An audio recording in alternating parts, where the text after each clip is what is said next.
성도 여러분, 우리는 오늘날 약속 파기의 시대에 살고 있습니다. 그 어느 시대보다도 약속을 하고 지키지 않는 것이 너무나 당연하다는 듯이 그렇게 여겨지는 시대에 살아가고 있습니다. 하지만 그리스도인들은 약속을 매우 중요하게 여겨야 합니다. 왜냐하면 약속 또는 언약이라고 하는 이 단어가 전 성경을 관통하는 대주제이기 때문입니다. 우리가 성경에 많은 교리들이 있는데 그중에서도 이 언약이라고 하는 중대한 주제를 중요하게 여겨야 할 이유는 그것이 구약과 신약 성경을 관통하는 큰 주제 가운데 하나이기 때문입니다. 뿐만 아니라 하나님이 계획하신 구원이라고 하는 위대한 하나님의 자기 계획을 계시하시기 위해서 선택하신 방법이 바로 언약이라는 방법이기 때문입니다. 그리고 신자는 하나님이 맺어주신 이 언약, 즉 약속이라는 성경의 구원 방법에 호소하여 하나님을 신뢰할 수 있고 그 하나님께 기도할 수 있기 때문에 언약이 매우 중요하다는 것입니다. 우리가 6월 19일 행했던 소요리문답 교리설교 7번째 시간에 하나님께서 아담과 맺은 언약을 살펴본 적이 있습니다. 오늘 우리는 무슨 언약을 살펴보고 있죠? 은혜의 언약, 그죠? 7강의 7번째 시간에는 아담과 맺은 언약이 어떤 언약이었어요? 네? 행위 언약 또는 생명 언약이라고 불렀습니다. 이 언약의 최대 쟁점은 무엇이었느냐? 아담의 순종이었습니다. 아담의 순종 여하에 생명이 약속되거나 저주가 형벌되는 것이 행위 언약의 핵심이었습니다. 그러나 아담은 우리가 잘 아는 바와 같이 창세기 3장에서 불순종했고 그 결과 온 인류의 대표로서의 아담의 범죄는 그 후손인 전 인류에게 전가되었고 이제 우리 올고든 교회 교인들은 한 7년 8년 신앙생활 했으면 전가라는 말을 설명하지 않아도 무엇을 의미하는지 잘 아시겠죠? 아담의 모든 후손인 인류에게 아담의 범죄가 전가되었고 그 결과 인간은 질병과 죽음이라고 하는 죄의 심판과 저주를 받고 비참한 상태에 빠지게 되었다고 말씀드린 바 있습니다. 우리가 죄인인 웅변적인 가장 강력한 증거 가운데 하나가 우리가 질병에 걸리고 우리가 늙어가고 있고 우리가 죽어가고 있으면 마침내 죽을 것이다. 그리고 죽은 사람들이 수없이 역사 속에 많이 있다는 것이 우리가 죄인이라고 하는 가장 강력한 증거라고 했습니다. 그 이유는 인간이 하나님께 범죄하여 영적으로 사망에 이르렀기 때문이죠. 하나님과 분리되어 죽어버린 인간에게 필연적으로 오는 것은 육체적인 죽음입니다. 그러므로 죽음은 죄의 결과요, 죄의 삭시입니다. 그런데 하나님이 그런 인간을 이 상태로 버려두지 않으시고 즉시 새 언약을 맺으십니다. 우리는 지금 예레미야 31장을 살펴보고 있지만 사실 이 새 언약은 어디까지 거슬러 올라가느냐? 하나님께서 아담과 하와에게 두려워 떨어 숨어 피하고 있는 아담과 하와에게 가죽옷을 지어 입혀주신 어디에 있어요? 그 말씀이 창세기 3장 15절. 우리가 보통 오리지널 가스펠, 원시복음이라고 불리는 창세기 3장 15절이 사실은 새 언약의 시작이라고 할 수 있을 겁니다. 어쨌든 본문 말씀에 31절에 하나님이 새 언약을 맺으시겠다라고 했습니다. 첫째 아담의 불순종으로 말미암아 죄로 인해 깨어진 약속을 하나님께서 다시 수립하셔서 하나님의 택하신 백성들을 구원하시는 것이죠. 아담 안에서 모든 인류가 범죄하고 타락했으며 하나님과 분리되어 죽었고 그 결과 여러분의 육체 역시 죽어가고 있습니다. 우리가 왜 이렇게 피곤하냐? 죄의 결과라고 말씀드렸어요. 그래서 우리가 아무리 정신을 차리려고 해도 참 정신을 차리지 못하는 그 이유 가운데 하나가 우리가 연약하고 무능력하기 때문이다. 그 모두가 다 죄의 결과이다라고 말씀드렸습니다. 바울은 로마서 6장 23절에서 이것을 가르쳐서 죄의 삭은 사망이다라고 했습니다. 한번 따라해 보실까요? 죄의 삭은 사망이다. 자, 우리가 수요일마다 살펴보는 히브리서 강의 9장 27절에 따르면 사람에게 한 번 죽는 것은 정하신 것이다, 정하신 일이다라고 했습니다. 죄를 지은 사람에게 사망이 임하는 것은 하나님이 정하신 심판이라는 것이죠. 그런데 이런 타락한 사람에게, 죽어가고 있는 사람에게, 죽을 사람에게 소망이 있는 것은 바로 하나님께서 새롭게 맺으시는 은혜의 언약 때문입니다. 그렇게 이 언약을 은혜다, 은혜 언약이다, 은혜의 언약이다라고 부르는 것은 매우 합당한 일입니다. 허물과 죄로 죽었던 우리를 그리스도 안에서 다시 살려주신 것 자체가 은혜이기 때문입니다. 오늘 이 본문의 말씀을 통해서 은혜의 언약 세 가지 살펴보려고 합니다. 첫째, 은혜의 언약이란 하나님께서 타락한 죄인들에게 주권적으로 베풀어 주신 구원의 약속입니다. 하나님께서 타락한 죄인들에게 주권적으로 베풀어 주신 구원의 약속이다. 자, 31절, 32절 말씀 천천히 읽어볼까요? 시작. 여호와의 말씀이니라. 보라, 내가 이스라엘 집과 유다 집에 새 언약을 맺으리라. 이 언약은 내가 그들의 조상들의 손을 잡고 애굽 땅에서 인도하여 내던 날에 맺은 것과 같지 아니할 것은 내가 그들의 남편이 되었어도 그들이 내 언약을 깨뜨렸음이라. 여호와의 말씀이니라. 아멘. 여러분, 주보 3면 보면 하단에 소요리 문답 20문답이 있습니다. 우리 문답을 한번 낭독해 보겠습니다. 우리 오전 예배 설교 때 성전 임내송이라고 불리는 시편 15편 말씀을 살펴보았는데, 여호와 주의 장막에 거할 자 누구오며 주의 성산에 거할 자 누구오니까 라고 묻고 그것에 대해 대답하는 것이 2절, 3절, 4절, 5절이라고 해서 이것을 가리켜서 문답이라고 합니다. 캐리카이징 영어로 질문하고 대답하는 방식의 신앙 고백 또는 교리 문답이라고 할 수 있는 것이죠. 소요리 문답은 바로 그런 목적으로 주일학교 아이들을 가르치기 위해서 만들어진 겁니다. 제가 질문하면 여러분이 답을 읽어보시기 바랍니다. 문, 하나님께서는 모든 인류를 그대로 내버려 두셔서 죄와 부참함의 상태에서 멸망하게 하셨나요? 답, 시작. 자기의 참으로 선하신 기쁨을 따라 영원전에 어떤 이들을 영속적인 생명으로 선택하신 후에 그들을 구속자에 의해 죄와 비참함의 상태로부터 건져내서 구원의 상태에 이르게 하시려고 은혜 언약을 맺으셨습니다. 아멘. 여러분, 언약이라고 하는 것은, 지금 우리는 첫 번째로 언약의 정의에 대해서 살펴보고 있는데요, 언약이라고 하는 것은 일종의 협정입니다. 또는 계약을 뜻합니다. 계약. 우리가 임대차 계약을 맺을 때 계약서를 쓰지요. 서로 약속하는 겁니다. 협정하는 겁니다. 얼마에 이것을 내가 사겠다, 이것을 팔겠다라고 하는 것이죠. 특정한 조건을 기초로 특정한 약속을 지키는 의무가 지워진 약속과 같습니다. 그래서 이 조건을 지키지 않으면, 이 조건을 수행하지 않으면 그 계약이 파기되는 거죠. 예를 들어서 우리가 부동산을 사는데 계약금을 치렀습니다. 그리고 한 달 후에 잔금을 치르기로 했는데 한 달 후에 잔금을 치르지 못하면 그 계약이 파기되고 계약금을 돌려받지 못하는 것이 일반적인 상례입니다. 그러므로 계약에 있어서 약속을 지키는 것은 치명적으로 중요합니다. 행위 언약의 경우에 특정한 조건은 무엇이었습니까? 최초의 인류 아담이 하나님의 말씀을 향한 계속적인 순종이었어요. 이것이 조건이었습니다. 하지만 아담이 모든 것이 풍족한 상태에서 하나님의 말씀에 불순종하여 타락했고, 그 결과 죄와 비참함과 죽음이 세상에 들어왔습니다. 그렇게 하나님은 타락한 죄인들에게 또다시 같은 종류의 언약, 즉 행위 언약을 맺으실 수가 없었던 겁니다. 이미 모든 인류가 실패했기 때문이죠.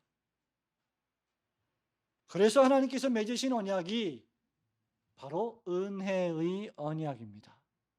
여러분, 행위 언약과 은혜 언약의 대조를 보시겠습니까? 얼마나 차이가 나는 언약입니까? 이 은혜의 언약이 은혜의 언약이라고 불리는 이유는 동등한 두 사람의 약속이 아니라, 사람과 사람 간의 약속이 아니라 하나님 편에서 일방적으로 주권적으로 베푸신 약속이기 때문입니다. 본문 말씀에 여러분 잘 보시면 31절, 32절에 두 번씩이나 반복된 문장이 있어요. 뭐예요? 두 번씩이나 반복된 문장. 처음 시작부터 여호와의 말씀이니라. 32절 마지막에도 여호와의 말씀이니라. 내가 언약을 맺으리라. 내가 언약을 맺겠다. 언약을 맺는 당사자가 나이다라고 말씀하시고 이것은 여호와의 말씀이니라고 도장을 찍는 것이죠. 하나님은 내가 이스라엘 집과 유다 집에 새 언약을 맺으리라고 말씀하시므로 언약을 맺으시는 분이 전능하신 주권자 여호와 하나님이심을 강조하고 있습니다. 그래서 이 은혜의 언약은 인간의 행위나 공로에 좌우되는 약속이 아닙니다. 인간의 선행이나 인간의 재능에 따라 좌우되는 약속이 아닙니다. 여러분, 왜냐하면 타락한 인간은 죄와 허물로 죽었기 때문이죠. 여러분, 우리가 보통 기도하실 때 허물과 죄로 죽을 뻔한 우리를 아니에요. 죽을 뻔한 우리를 구원해 주신 거 아니고 죽어버린, 그래서 아무런 결정도 아무런 행동도 할 수 없는 우리를 살려주신 겁니다. 그러니까 죄와 허물로 죽어버렸기 때문에 우리는 아무런 공로, 아무런 행위를 할 수가 없는 거예요. 구원에 공헌할 만한 그 어떤 행위도 할 수 없을 상태로 영적으로 죽어버렸습니다. 여러분, 그것을 창세기 6장 5절에서 뭐라고 묘사했어요?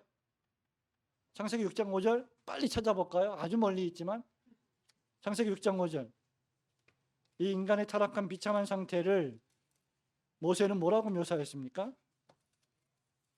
6장 5절 같이 읽습니다. 시작. 여호와께서 사람의 죄악이 세상에 가득함과 그의 마음으로 생각하는 모든 계획이 항상 악할 뿐임을 보시고 땅 위에 사람 지으셨음을 한탄하사 여호와께서 마음에 근심하실 정도이셨습니다. 그러므로 여러분, 우리는 이 정도로 악하기 때문에 타락한 우리 자신을 회개케 하고 우리의 마음을 돌이키고 바꾸고 변화시키고 선하게 살아갈 아무런 능력이 없는 사람들입니다. 제가 즐겨 듣던 노래 가운데 거북이의 빙고라는 노래가 있는데, 그 빙고라고 하는 노래의 가사에 보면 모든 게 마음먹기 달렸어 이런 구절 있죠? 그게 마음먹기 달렸을까요, 진짜? 모든 게 마음먹기에 달려서 그 마음먹은 대로 다 된다면 그 사람이 신입니다. 사람은 그렇게 못 살아요. 그렇게 안 돼요. 마음을 먹어도 그 마음이 하루에 수십 번씩 바뀝니다. 변합니다. 외부적인 요인 때문에 변하고 나 때문에 변하고 얼마나 수없이 많이 변합니까?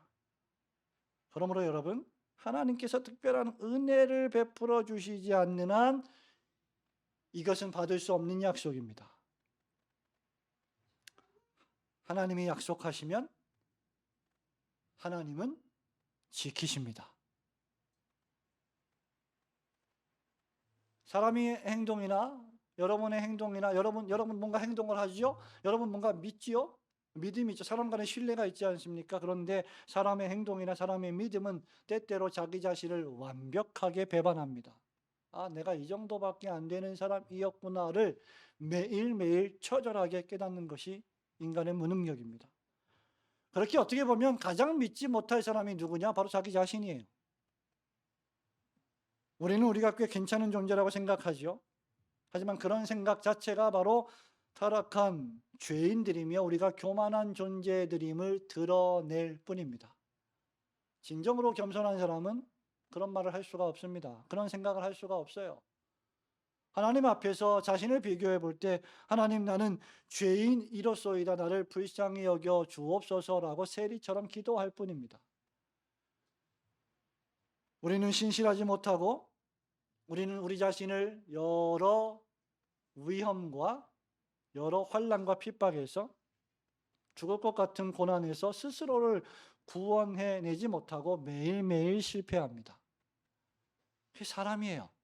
그게 사람이 살아가는 세상입니다.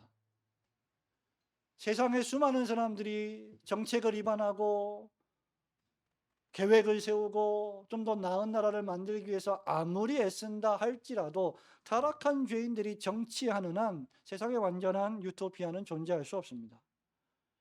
그런데 하나님의 은혜의 언약이 우리에게 은혜가 되는 것은 하나님은 하나님을 가장 잘 믿을 만한 분으로 여기시기 때문입니다.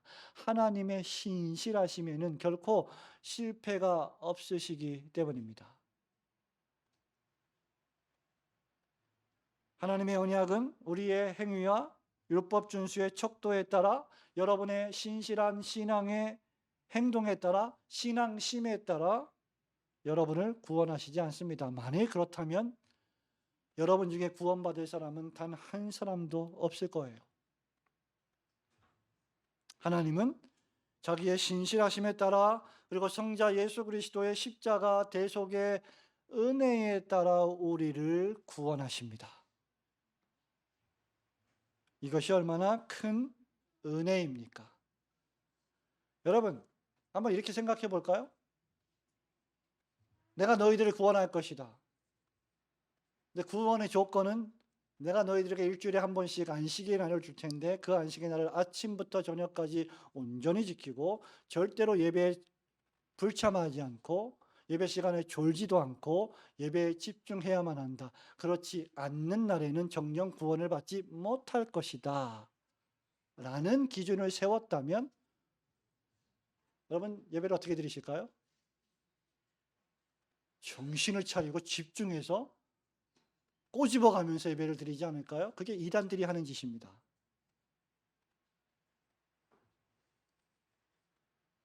만일 우리가 우리의 죄를 용서받기 위해 나아가 구원을 얻기 위해 영생을 얻기 위해 거룩하시고 공의로우신 하나님의 기준을 우리 스스로 만족시켜야 한다면 여러분 구원받을 사람이 누구이겠습니까? 흠이 없는 인간이 어디 있습니까? 죄가 없는 인간이 어디 있습니까? 창세기 6장 5절 말씀처럼 항상 매일 생각하고 계획하고 행동하는 것이 악할 뿐인 죄인이 도대체 무슨 방법으로 죄를 용서받고 구원을 얻겠느냐는 말입니다. 그러므로 하나님의 주권적인 은혜의 언약에 감사하십시오. 이 언약을 여러분이 아니라 하나님께서 주권적으로 맺어주신 것에 감사하셔야 합니다. 구원의 조건을 여러분의 충성도가 아니라 하나님 자신의 신실하심에 두셔서 여러분을 구원하여 주신 하나님께 감사하십시오. 받을 자격이 없는 죄인들에게 베푸신 은총과 호의로서의 은혜의 언약에 항상 감사하며 살아가시는 성도들이 되시기를 주님의 이름으로 축원합니다. 두 번째로 은혜의 언약은 성부와 성자 하나님이 택하신 백성들의 마음속에 성령 하나님께서 하나님의 법을 새겨 넣으시겠다는 은혜의 약속입니다. 즉 성부, 성자, 성령 삼위일체 하나님께서 하나님의 택한 백성들의 마음을 변화시키겠다는 약속, 그것이 은혜의 약속입니다. 33절 말씀 같이 읽어보겠습니다. 33절 시작. 그러나 그날 후에 내가 이스라엘 집과 맺을 언약은 이러하니 나의 법을 그들의 속에 두며 그들의 마음에 기록하여 나는 그들의 하나님이 되고 그들은 내 백성이 될 것이라. 여호와의 말씀이니라. 아멘. 여러분 여기 언약의 조건이 잘 묘사되어 있습니다. 그것은 바로 하나님께서 주권적으로 이스라엘과 유다 집의 백성들의 마음속에 하나님의 말씀의 법을 기록하시겠다는 거예요. 히브리서 설교자는 예레미야의 이 말씀을 히브리서 8장 10절에서 정확히 이렇게 인용합니다. 또 주께서 가라사대 그날 후에 내가 이스라엘 집으로 세울 언약은 이것이니 내 법을 저희 생각에 두고 저희 마음에 이것을 기록하리라. 나는 저희에게 하나님이 되고 저희는 내게 백성이 되리라. 여러분, 이 언약은 아담과 맺은 행위 언약과 다르고 모세와 맺은 언약과도 다릅니다. 하나님은 출애굽한 백성들에게 모세를 통해 십계명을 주셨죠. 하나님은 친히 당신의 두 손으로 돌판 두 개에 네 개의 계명과 여섯 개의 계명을 새겨서 당신의 법을 기록하여 모세에게 주시고 모세는 그것을 이스라엘 백성들에게 공포했습니다. 하지만 이스라엘 백성들이 광야에서 한 짓을 생각해 보십시오. 광야에서 하나님이 맺으신 언약을 깨뜨렸습니다. 금송아지 우상을 만들어 숭배했습니다. 애굽으로 돌아가자고 했습니다. 그렇기에 이제 이 은혜의 언약은 모세 언약과 달리 돌판이 아니라 아예 하나님이 택하신 사람의 생각과 마음에 하나님의 말씀을 새겨 넣으시는 언약입니다. 여러분, 우리가 뭔가 의형제를 맺을 때 옛날에는요, 어떻게 의형제를 맺었어요? 혈서를 써서 이렇게 피를 흘려서 그것으로 사인을 해서 우리는 의형제다 이런 표식을 했죠. 그럼 그것이 뭘 의미합니까? 약속이에요. 엄중한 약속입니다. 피로 맺은 약속이기 때문에 반드시 지킬 것이다 이런 의미의 약속이죠.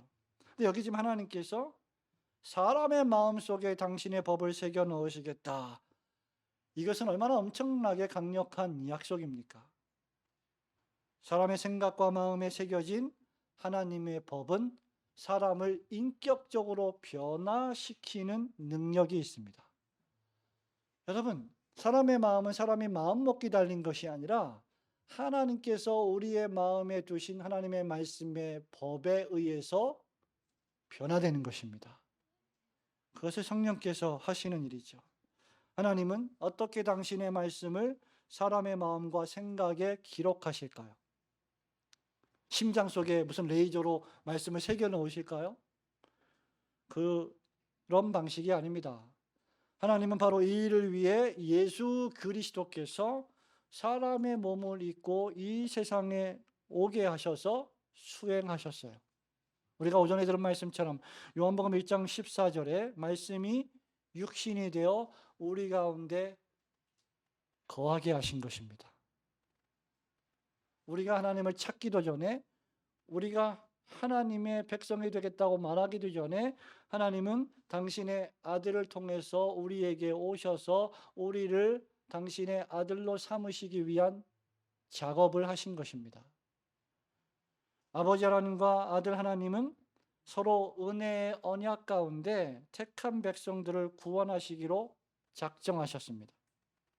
그리고 아들 하나님은 하늘의 영광을 버리고 사람의 몸을 입고 이 세상에 수치스럽게 낮아지시기로 성부 하나님과 약속하셨습니다.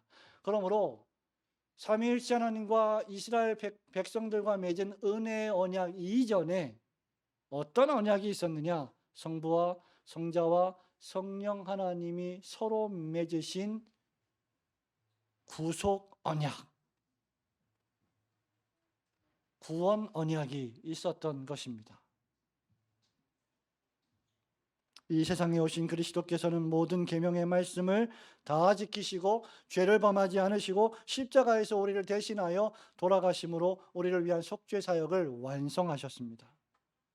성부와 성자의 영이신 성령님은 바로 이런 성부 하나님의 구원의 계획과 성자 예수 그리스도의 구속의 성취를 하나님의 택한 백성들에게 말씀 전도를 통하여, 설교를 통하여, 개인 전도를 통하여 회개케 하시고 중생케 하셔서 오순절 날에 우리 각 사람에게 그것을 적용하시려고 강림하신 분이십니다. 이것을 가리켜 우리는 삼위일체 하나님의 구속의 협약이다라고 부릅니다. 즉 하나님께서 이스라엘과 맺으신 언약에는 삼위일체 하나님께서 서로에게 맺으신 약속이 있다는 것입니다. 그리고 성부와 성자와 성령 하나님은 그 약속을 역사의 경륜 속에서 성실하게 수행하셨습니다. 성령께서 중생케 하시는 그리스도인들은 이제 하나님의 말씀의 법을 생각과 마음으로 받아들여 믿게 됩니다. 성도 여러분, 여러분에게 하나님은 어떤 분이십니까? 여러분 하나님을 누구라고 부르십니까? 여러분 어려운 일이 있을 때, 힘든 일이 있을 때, 기쁘고 즐거운 일이 있을 때 하나님을 무엇이라 부릅니까? 하나님이 여러분이 누구이십니까? 하나님 아버지이십니다. 성령께서 우리의 마음에 그것을 깨닫게 하시지 않았다면 우리는 결코 하나님을 아버지라고 부를 수 없었고 부르지 않을 것이고 부르지 못할 것입니다. 그런데 우리가 하나님을 아버지라고 부른다는 것은 성령 하나님께서 말씀의 법을 우리 속에 새겨 넣어 주셨기 때문에 가능한 일입니다. 양자의 영을 받은 그리스도인들은 하나님을 아바 아버지라고 부르게 됩니다. 그리고 예수 그리스도를 구세주로 믿고 고백하게 됩니다. 그러므로 은혜의 언약은 말씀을 통하여 우리들의 생각과 마음을 변화시켜 주시는 구원의 은총입니다. 사도 바울은 이것을요, 에베소서 1장 4절 5절에서 이렇게 아름답게 표현했습니다. 여러분 너무나 잘 아시는 말씀인데 정신을 차리시고 에베소서 1장을 펼쳐보시기 바랍니다. 4절 5절입니다.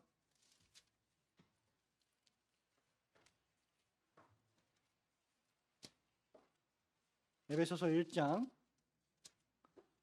4절 5절 같이 읽습니다.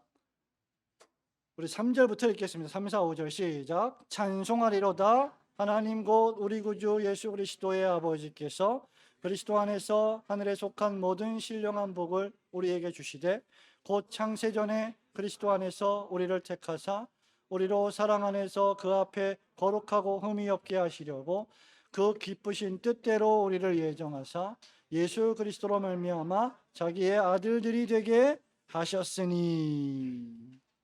아멘.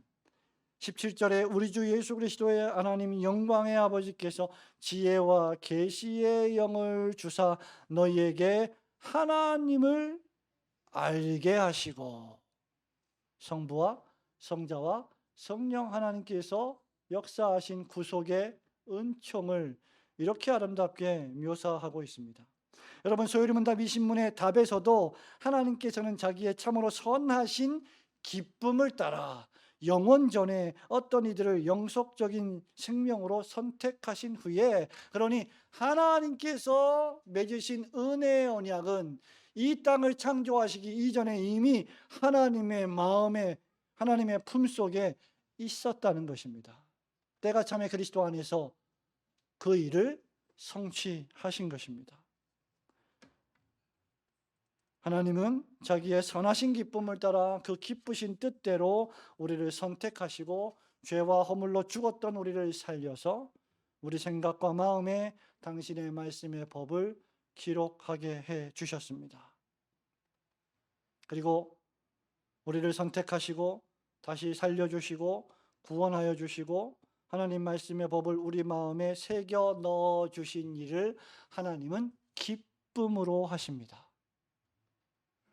즉 구원받은 우리가 하나님의 기쁨이십니다.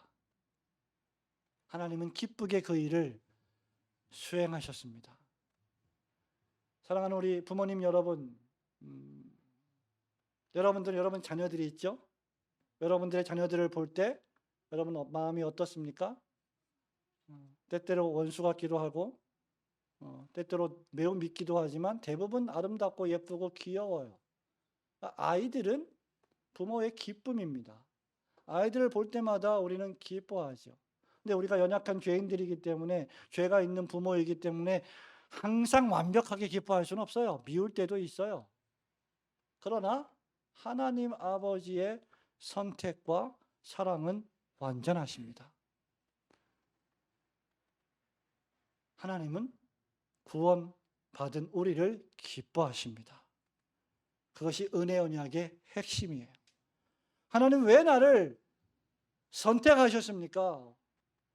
왜 나를 사랑하십니까? 그 이유는 하나님이 기뻐하시기 때문입니다.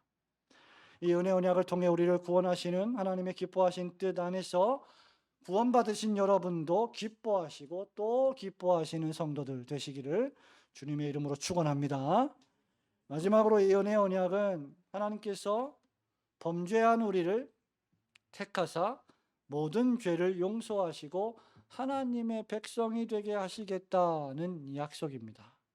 34절 마지막으로 읽어볼까요? 예레미야 31장 34절 시작. 그들이 다시는 각기 이웃과 형제를 가르쳐 이르기를 너는 여호와를 알라 하지 아니하리니 이는 작은 자로부터 큰 자까지 다 나를 알기 때문이라. 내가 그들의 악행을 사하고 다시는 그 죄를 기억하지 아니하리라. 여호와의 말씀이니라. 아멘. 34절에 하나님은 그들의 죄악을 사하시겠다 하셨습니다.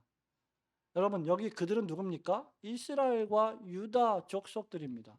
이스라엘 백성과 유다 백성들입니다. 하나님은 범죄한 모든 인류의 죄를 한 명 한 명 남김없이 다 사하시지 않으십니다.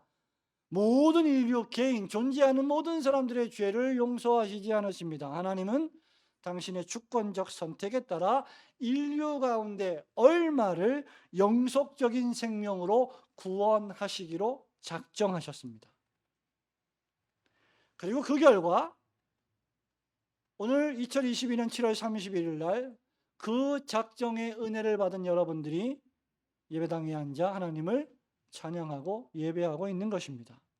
방금 전에 읽은 에베소서 1장 4절은 곧 창세전에 그리스도 안에서 우리를 택하사 그리스도로 말미암아 자기의 아들들이 되게 하셨다고 했습니다. 분명히 이 말씀은 하나님께서 고대 사회의 소아시아 근동의 에베소 지역의 모든 사람을 전부 택하신 것이 아니다라는 것을 분명히 말해주고 있습니다. 소요리문답 20문답을 여러분 다시 보실까요? 20문답을 한 번 더 읽어볼까요? 답 시작. 하나님께서는 자기의 참으로 선하신 기쁨을 따라 영원전에 어떤 이들을 영속적인 생명으로 선택하신 후에 구원의 상태에 하시려고 은혜 언약을 맺으셨습니다. 아멘. 이 말은 인류 중에 얼마가 선택되지 않았다, 하나님이 인류 중에 얼마는 선택하지 않으셨다는 것을 뜻합니다. 따라서 그 선택되지 않은 나머지 인류는 유기되어 또는 그 상실한 마음대로 버려짐을 당하여 하나님의 구원 약속에서 배제되었다는 것을 뜻합니다. 반면에 이렇게 선택을 받은 그리스도인들은 반드시 은혜 언약 안에서 성령님의 역사하심으로 죄를 회개하게 되고 예수 그리스도를 구세주로 영접하여 그리스도께 나아와 신앙과 믿음으로 구원받기를 열망하고 하나님의 백성답게 살기를 추구하게 되어 있다는 겁니다. 그 증거 가운데 하나가 안식일을 기억하여 거룩히 지키는 것이에요. 주님 부활하신 주일날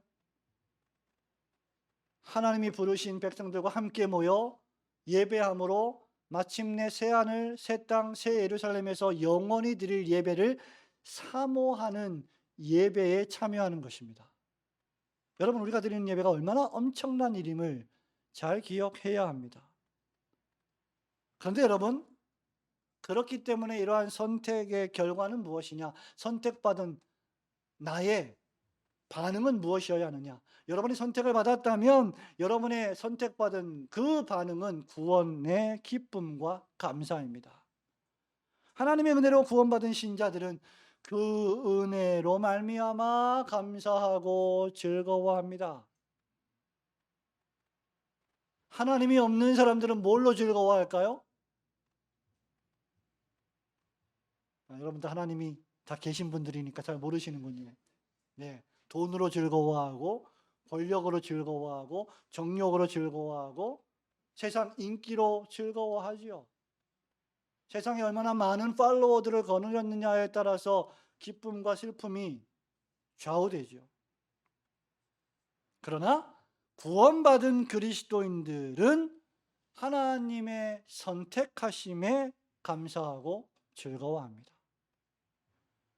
반면에 어떤 이들은 이렇게 말할 거예요. 만일 하나님이 나를 선택하지 않으셨다면, 그래서 내가 유기되었다면, 내가 아무리 구원받기를 열망한다 할지라도, 구원받기를 간절히 원한다 할지라도 그것에 대해서 내가 할 수 있는 일이라고는 전혀 없는 거 아닙니까? 그러니까 내가 안 믿고 내가 구원을 받지 못하면 그건 하나님 책임이 아닙니까? 여러분, 이런 생각을 하시는 분들은 21세기에만 있는 것이 아니라 사도 바울이 쓴 로마서 9장에도 있었어요. 2000년 전에도 똑같은 생각을 하는 사람들이 있었습니다. 잘 들으십시오. 지식과 감정과 의지가 죄와 타락으로 오염되고 부패한 죄인들에게 이런 말은 매우 설득력 있게 들릴 거예요. 그러나 사실은 그렇지 않습니다. 성경은 그렇게 말하고 있지 않아요.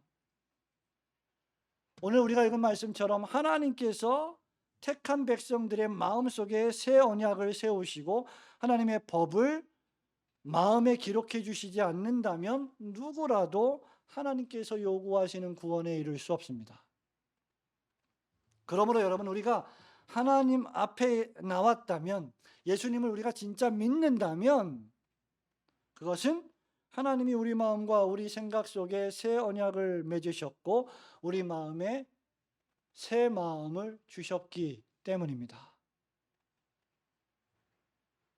그러므로 구원받은 신자는 그 선택의 결과에 대해서 가타부타 따질 것이 아니라 감사합니다 하나님, 감사합니다, 정말 감사합니다 일 뿐입니다. 그러면 동시에 성경은 버림받은 자, 유기된 자에 대해서 뭐라고 말합니까? 하나님의 말씀인 성경은 일부 사람들이 하나님께 나아오지 않고 회개하지 않으며 그리스도를 구세주로 영접하지 않는 이유를 그들의 죄와 불신앙으로 돌립니다. 단 한 번도 하나님은 죄의 조성자이시거나 구원받지 못한 자들의 원인으로 기록되어 있지 않습니다. 그렇기에 그들은 구원에 대해 자랑할 근거도 없고 버려진 상태에 대해 불평할 이유도 없는 겁니다. 우리가 구원받았다고 해서 나는 구원받은 사람이다라고 뻐길 일도 아니고, 우리가 구원받지 못했다고 해서 나는 왜 구원을 안 해줍니까? 라고 불평할 수 없다는 겁니다, 사람이.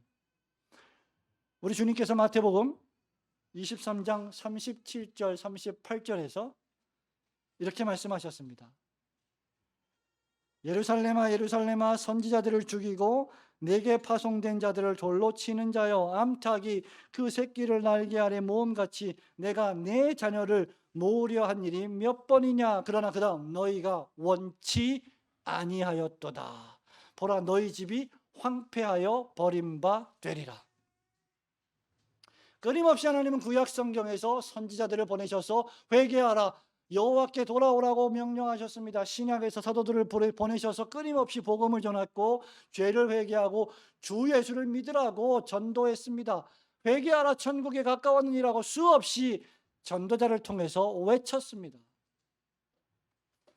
그러나 그렇게 모으기를 한 일이 몇 번이냐, 그렇게 모으려 한 일이 몇 번이냐. 그러나 너희가 원치 아니하였도다. 보라, 너희 집이 황폐하여 버림받으리라. 그러므로 유기의 결과는 버림받은 인간 자신의 불신앙과 불순종에 기인합니다. 이것은 우리가 이 진리 안에 담겨있는 모든 것을 다 완벽히 이해할 수 없을 만큼 신비로운 것입니다. 하지만 우리가 기억할 것은 성경은 이 두 가지 진리를 하나도 거리낌 없이 다 가르치고 선포하고 있다는 것입니다. 하나님은 성경에서 창세전에 그리스도 안에서 우리를 택하셨습니다 라고 기록하고 있고, 성경은 어떤 이들을 하나님이 그들의 불순종과 불신앙으로 말미암아 멸망케 했고 진노하게 하셨다, 형벌하셨다. 어떤 이들은 영생으로, 어떤 이들은 영벌에 처하게 하셨다. 아들을 믿는 자에게는 영생이 있고 아들을 믿지 않는 자에게는 영벌이 있을 것이다 라고 성경은 기록하고 있습니다. 그렇기에 여러분, 진실한 목사요, 정확한 설교자라면 이 두 가지를 조화되지 않는다고, 이해되지 않는다고 설교하지 않는 것이 아니라 이 두 가지 조화되지 않는 역설적 진리를 그대로 선포하고 가르쳐야만 합니다. 왜냐하면 하나님의 말씀인 성경이 그것을 기록했고 가르치고 있기 때문입니다. 따라서 신실한 설교자 역시 성경이 선포하는 것만 가르치고 성경이 하지 않는 일을 해서는 안 될 것입니다. 성경이 설명하지 않는 일을 목사가 설명할 수 없다는 거예요. 성경이 다 설명하지 않는 일을 우리가 완전히 이해할 수 없다는 것입니다. 17세기 유명한 청교도 목사 로버트 레이턴이라는 목사가 있는데 베드로전서 주석에서 하나님의 선택과 유기에 대해 이렇게 말했습니다. 하나님의 선택과 유기는 foreknowledge, 예지에 기인한 것인데, 예지는 무엇이냐? 하나님의 영원하시고 변치 않으시는 사랑이시다. 하나님의 미리 아심은, 누구를 선택하시고 누구를 선택하지 않으실지에 대한 미리 아심은 하나님의 변치 아니하시는 영원한 사랑이시다. 따라서 하나님이 어떤 이들을 선택하시고 다른 이들은 거절하신다는 것은 바로 그러한 거대한 목적을 위해 하나님의 자비와 공의를 나타내고 확장하는 것이다. 그런데 왜 하나님은 이 사람은 이런 목적으로 저 사람은 저런 목적으로 삼으시는 것인가? 왜 베드로는 긍휼의 그릇으로, 그래서 3번씩이나 부인했음에도 다시 회복했고, 왜 가룟 유다는 진노의 그릇으로 예수님을 배반하여 형벌을 당하였는가? 이는 심지어 그것이 하나님 보시기에 좋았기 때문이다. 여러분, 이걸 보십니까? 타협의 여지가 없습니다. 여러분의 이성, 여러분의 논리에 대한 타협의 여지가 없습니다. 레이턴 목사는 계속해서 이렇게 말합니다. 이는 우리에게 가혹해 보이지만 사도적 교리이다. 신약의 사도들이 가르친 교리이다. 사도 바울은 이렇게 말한다. 로마서 9장 21절. 토기장이가 진흙 한 덩이로 하나는 귀 있을 그릇을, 하나는 천이 있을 그릇을 만들 권한이 없느냐. 우리 어린 자녀들이 도자기를 만듭니다. 하나는 귀하게 쓸 그릇으로, 하나는 천하게 쓸 그릇으로. 그런데 도자기가 왜 나는 이렇게 만드냐라고 말할 수 없다는 겁니다. 그러므로 우리가 던질 질문은, 하나님, 왜 나는 선택하여 구원하시고 왜 저 사람은 선택하지 않으셔서 심판을 받게 하십니까? 여서는 결코 안 됩니다. 왜 하나님은 모든 인류를 다 구원하지 않으십니까? 여서는 안 됩니다. 하나님이 세상을 이처럼 사랑하사 독생자를 주셨다라고 할 때 그 세상은 세상에 존재하는 모든 사람 개인을 의미하지 않고 하나님이 택하신 세상의 사람들을 의미합니다. 도리어 우리는 하나님, 왜 죽어버린 나 같은 죄인을, 생각하고 말하고 행동하는 것이 항상 악할 뿐인 나 같은 죄인을 선택하시고 구원해 주셨습니까? 이어야 합니다. 우리는 하나님께 질문을 잘해야 합니다. 하나님께 합당하지 못한 질문을 해서는 결코 안 될 것입니다. 그러므로 우리를 택하사 우리 죄를 용서하시고 우리를 하나님의 자녀 삼아주신 하나님의 은혜의 언약에 항상 감사하시고 하나님의 백성답게 살아가시는 성도들이 되시기를 주님의 이름으로 축원합니다. 성도 여러분, 말씀을 맺습니다. 하나님께서 우리를 위해 자기 아들 성자 예수 그리스도와 맺은 언약은 은혜로운 언약입니다. 이 언약이 없었다면 우리는 여전히 첫사람 아담의 죄와 비참에 빠져서 하루하루 소망 없는 육체의 삶을 살다가 죽어 지옥 형벌에 떨어졌을 것입니다. 언약은 많은 종류의 언약이 있지만 행위 언약, 아브라함 언약, 모세 언약, 다윗 언약, 새 언약, 다양한 종류의 언약이 있지만 크게 두 가지로 나눌 수 있어요. 하나는 행위 언약, 다른 하나는 지금 우리가 살펴본 은혜 언약입니다. 창세기 1장부터 창세기 3장 14절까지는 행위 언약입니다. 창세기 3장 15절부터 요한계시록 22장 21절까지는 은혜의 언약입니다. 하나님께서 아담과 하와에게 가죽옷을 입혀 주셨을 때부터 하나님의 창세전에 그리스도 안에서 우리를 택하사 그 앞에 거룩하고 흠이 없게 세우시려고 하는 은혜의 언약이 도도히 흐르고 있었던 것입니다. 창세기 3장 15절부터 시작되는 언약은 복음과 은혜의 언약입니다. 구원받은 그리스도인은, 그래서 나는 이런 은혜를 받을 자격이 없는데 모든 것이 하나님의 은혜입니다라고 고백할 뿐입니다.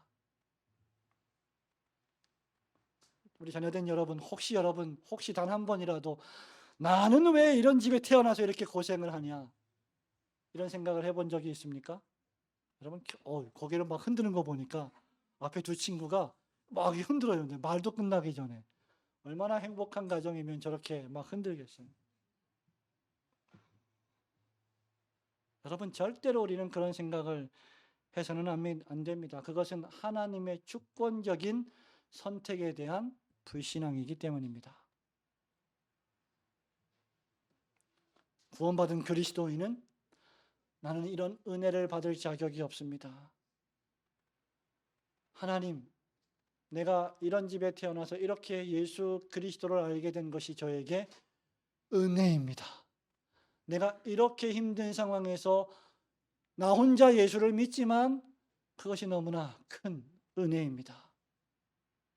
그렇게 고백해야 할 것입니다. 반면에 버려진 자들은 아담 안에서 범죄하였고 영적으로 죽었으며 회개하지 않고 그리스도의 복음의 초청으로 나아가지 않았기 때문에 그에게 이 말 마지막 종말의 심판은 마땅한 것이다.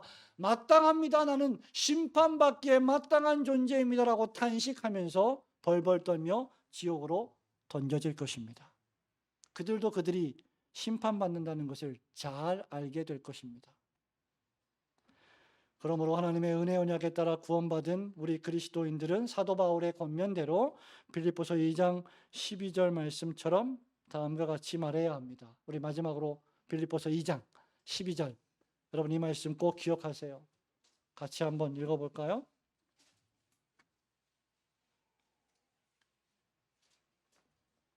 빌립보서 2장 12절 시작. 그러므로 사랑하는 자들아, 너희가 나 있을 때뿐 아니라 더욱 지금 나 없을 때에도 항상 복종하여 두렵고 떨림으로 너희 구원을 이루라. 아멘. 하나님의 은혜의 언약으로 말미암아 구원받은 여러분들, 구원이 완전히 확정된 여러분들은 더욱 그 말씀에 복종하여 두렵고 떨림으로 여러분이 이미 받은 그 구원을 확신하는 가운데 그 구원을 믿음으로 더욱 진전시켜 나가시는 성도들이 되시기를 주님의 이름으로 축원합니다. 아멘.